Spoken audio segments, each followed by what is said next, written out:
فذكر فإن الذكرى تنفع المؤمنين وما خلقت الجن والإنس إلا ليعبدون.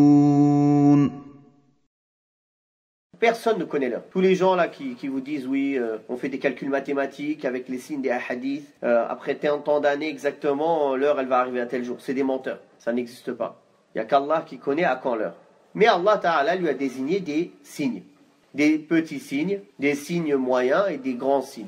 Quand un des grands signes arrive, c'est fini. Ça veut dire là, tout va s'enchaîner. Car le prophète sallallahu alayhi wa sallam a dit en parlant des grands signes qu'ils sont comme les perles d'un collier. Quand le collier est cassé, elles se suivent tous. Et jusqu'à maintenant, il n'y a aucun des grands signes qui est arrivé. Il y a encore quelques petits signes qui ne sont pas encore arrivés, qui sont les petits signes qui arrivent avant les grands signes qui vont arriver, comme la venue du Mahdi, etc. C'est les signes précurseurs qui vont arriver juste avant les grands signes, comme la venue de l'Antéchrist, la descente de Isa ibn Maryam, la sortie de Ya'juj wa Ma'juj. C'est pour ça le menteur, là, Imran Hussein, le charlatan, qui dit que oui, Ya'juj wa Ma'juj, ils sont déjà sortis. Hein, il a même dit c'était qui. Il a dit c'est une race, c'est les juifs ashkénazes. Il dit que le souffle dans la trompe, le premier souffle, il a déjà été fait. Allahu Akbar. Hein, le premier souffle, il a déjà été fait. Tout ça, il le dit dans des cours à lui. Il y a un cours où il parle de Ya'juj wa Ma'juj, 10 cours sur Internet, là où il parle en anglais. Al-Muhim, cette personne, ça fait plusieurs fois. J'ai déjà parlé de lui dans les cours précédents, il y a longtemps. Mais pour ceux qui ne savent pas, c'est une personne dangereuse, qui ne connaît rien à l'islam, il ne suit que ses passions et philosopher. C'est quelqu'un qui fait des interprétations, il utilise l'économie et les connaissances géopolitiques pour faire des interprétations du hadith. La science géopolitique, c'est une science à part.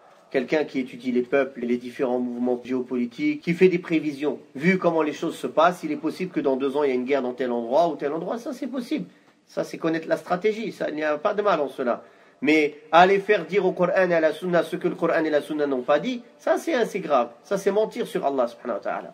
Car les signes de l'heure, ça fait partie de la croyance dans le jour dernier. C'est des choses de l'invisible. Il n'est pas permis à qui que ce soit de venir donner des interprétations de sa part sur cela.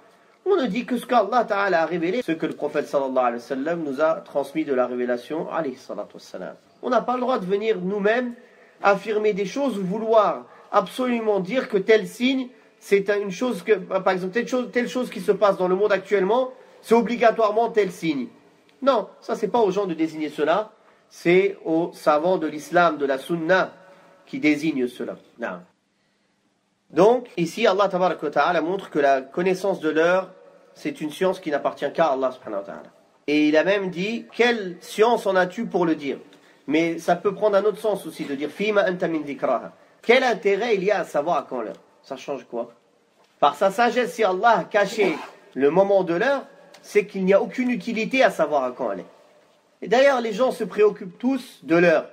À quand l'heure? Mais ils ont oublié que quand la mort leur arrive, leur heure, elle est arrivée. Alors tu les vois tous occupés avec les grands signes de la fin des temps. Attention, oh là là, c'est la catastrophe, c'est le signe de la fin des temps. Mais il a oublié que dans une seconde, il peut mourir, il peut partir. Pour lui, c'est la fin des temps. Ça y est. Alors, ne vous faites pas tromper par cela. Et attention aussi à toutes les vidéos qui sont sur Internet. Que ce soit pour ce sujet ou pour tous les autres sujets. Attention, que ce soit les vidéos, ou les sites, ou les écritures.